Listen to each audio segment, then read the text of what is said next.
Key point 1. How to maximize your productivity when you have work overload. Imagine being promoted to a new, higher position in your organization. After the euphoria of the whole thing has died down, you'll be left to face the stark reality of your new position. More goals to crush, tighter deadlines to meet, more creative thinking to do, and more people to manage. Put simply, your workload will multiply and your boss's expectations of you will go up. This is the single reason many employees suffer breakdowns after being promoted. You will need time to adjust to the new position, but the process will be much easier if you master how to be productive despite the overload. You don't need to be recently promoted to learn the skill of personal productivity. Everyone waking up to a job has to learn to be productive, and it all starts with learning how your brain works. Mental activities are more energy draining than physical activities, like pushing a truck. This is why a secretary might get fatigued after 3 hours of consistent work, while a truck driver can be on duty for 8 hours and still continue working. So if you find yourself being fatigued often on your job that requires brain performance, just know you're not alone.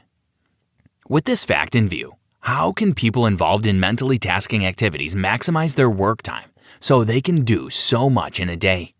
There are a couple of ways to go about that inspired by scientific development. Start with giving your brain the right amount of glucose. Remember, research shows that those engaged in mentally demanding activities can keep their energy levels up by having regular glucose intake. Working with a cup of coffee beside you will help a lot in this regard. If you're not that into coffee, you can take anything that provides you with glucose. However, glucose alone is not sufficient to keep your brain productive all through your work hours. The way you start and go about your day is important too. Those are the things you'll be learning from this summary. The next chapter will show you how your routine has been keeping you from achieving more than you could naturally achieve and what you can do about it. As we proceed in the summary, you'll also learn about mindfulness and other activities that will help you function better at work. Key point 2. If you change your routine for the better, you can change your life.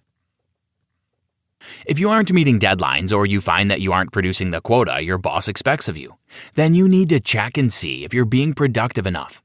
Most times, the solution to our unproductiveness lies in our daily routines. Your brain has limited energy per day. This is especially true for the cortex, the part of the brain responsible for mental activities. It's therefore wise to always do important work early before fatigue kicks in, and you can't be as creative as you could be.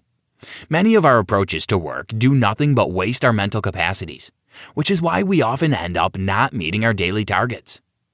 Keep in mind that you need to learn to set priorities for each day and do difficult tasks during your peak hours. Most people will entertain an idea in their heads, ponder upon it for a few minutes, then continue driving, hoping to recall the idea when they get out of the car. If you've ever had any such experiences, you will know that it's hard to recall a fresh idea that you didn't document. If you try hard, you'll only regain fractions of it. The next time you have an idea, pause whatever you're doing and pen it down or type it on your phone's notepad. It also helps to ponder on the idea for a few minutes. Next, change how you approach your workload. It's always tiring to face the day when there's a lot to do. If you overthink about your workload, you'll begin to feel the tiredness of doing all the work.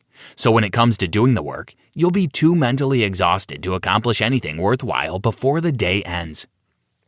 Set priorities instead. Begin your day with a list of all the activities you are to do in the day. You could write it on paper or digitally. Next, arrange those tasks in their order of complexity and significance. Visualization will help you better categorize the tasks, so imagine yourself doing them while prioritizing. Did you know, visualization will help your brain relax and boost your energy to go about your duty. Key point 3. Get rid of distractions. Improve your productivity. Has this ever happened to you? You were working on an important project, then got the idea to check social media briefly and end up wasting more time than you planned. Or you were working on something in the office and suddenly got lost in thoughts for minutes. You're not alone. We all struggle with distractions every day. But this chapter hopes to help you overcome it to some extent. David Rock classifies distractions into two, external and internal. External distractions come from the environment. Examples include the social media we talked about, chit-chats with colleagues, getting an abrupt phone call in the middle of a task, etc.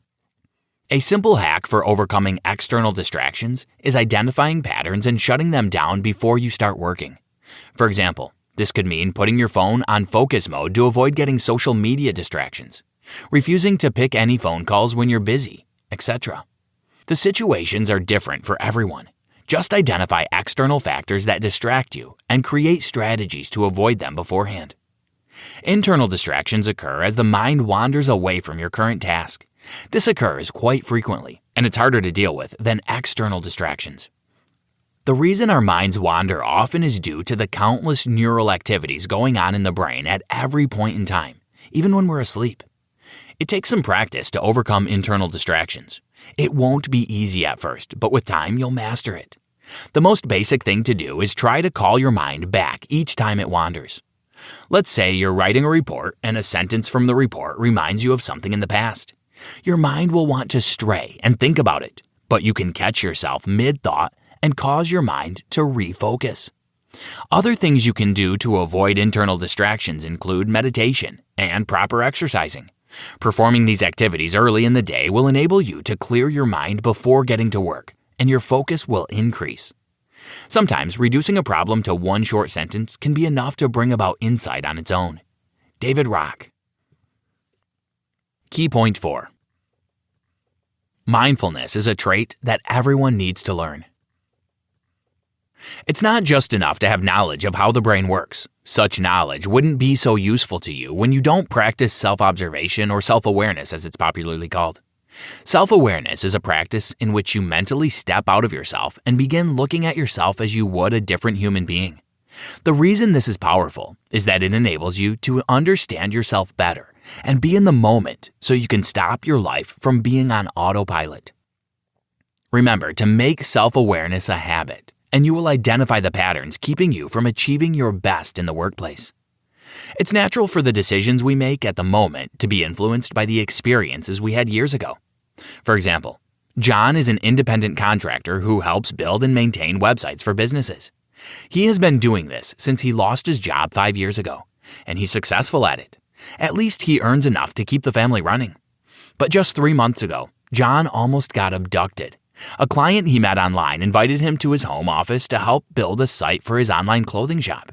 Little did he know, it was a trap. John escaped being kidnapped, but he still has that bitter memory in the recesses of his mind. He almost lost an important contract because of it. A new major client wanted him to come over to their home office to discuss business. John objected strongly and convinced the client to meet him in a coffee shop. The client obliged after some back and forths, but not everyone will do the same. Some clients will assume you're not ready to work because you can't meet them in their house and find an alternative instead. John would have lost the contract if this client was one of such. John is fictional, but his story is something we experience every day. Our daily decisions are influenced largely by our past experiences, and this is an evolutionary trait the brain adopted to keep us from falling into the same dangers we or our ancestors experienced in the past. As much as this is a useful trait, it doesn't always serve us, and the only way to know if the trait is good for the moment is to practice mindfulness. Key point 5. The brain needs social interaction to function effectively. Your brain sees people as either friends or foes, and this is a trait it developed to keep our ancestors safe from predators and dangerous people. Naturally, every stranger you meet is perceived as a foe until proven otherwise.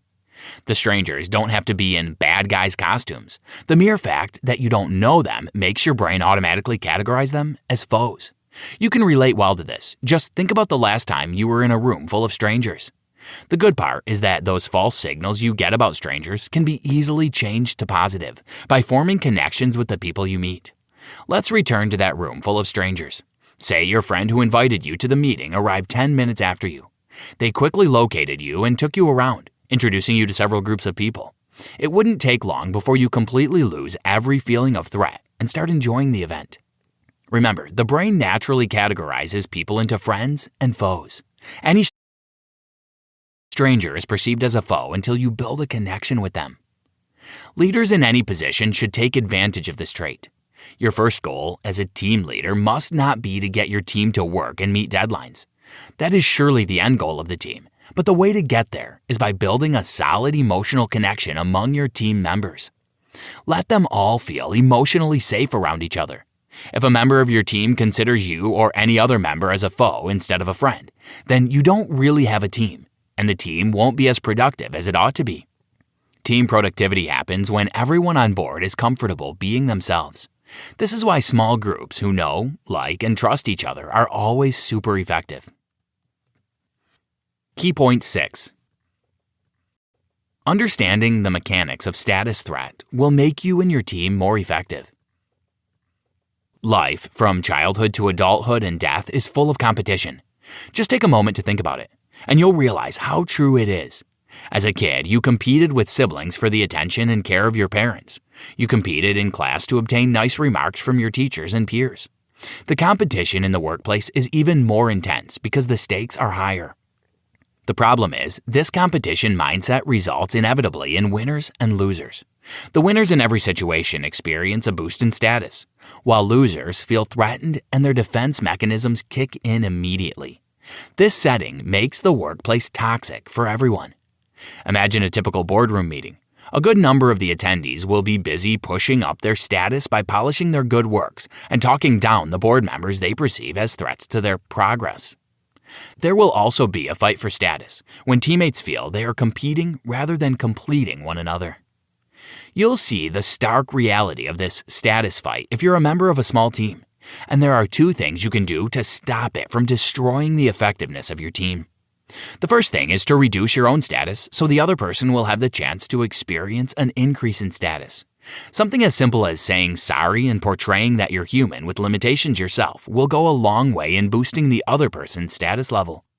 The second thing to do, which is very important, is to give people positive feedback that you truly mean from your heart. Positive feedback always boosts people's sense of self-worth. But how do you deal with your own personal desire for status increase? Do you have to put other people down just to feel good about yourself? Definitely not. Neuroscientific research shows that the brain has a hard time differentiating between competing against yourself and competing against other people. Use this to your advantage. Compete against yourself. Seek to be better than the person you used to be. Push yourself to achieve greater feats, and you will be surprised by your growth over time. Status is a significant driver of behavior at work and across life experiences. David Rock. Conclusion.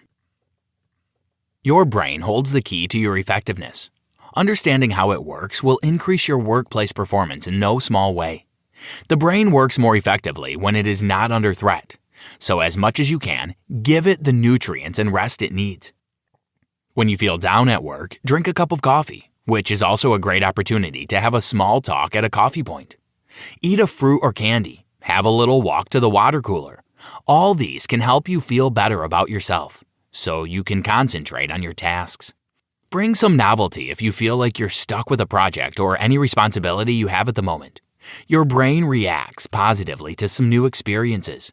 For example, you can joke around with a colleague because jokes are usually unexpected and boost the work of the human brain. You can also rearrange the objects on your desk or clean it. One more thing that can help is listening to a new song. Don't give up or don't think that your fatigue or frustration cannot be beaten by yourself. We cannot control specific processes happening in our brain all the time, but what we can do is make our brain think that the situation has improved. Also, keep yourself from being at loggerheads with coworkers. Evolution made us perceive strangers as foes because not trusting someone in the past could help our ancestors survive and procreate. That's why a new colleague arouses hostile feelings. But don't be deceived by such emotions and make small talk with a new person. This will help your brain make sure that an individual is safe to socialize with, and it'll start to perceive them as a friend. Try this. Here are a few hacks to help you. When ideas arise in your head, don't hold them thinking you'll recall them later, because you won't. Record them or write them down instead. Start every day with a plan.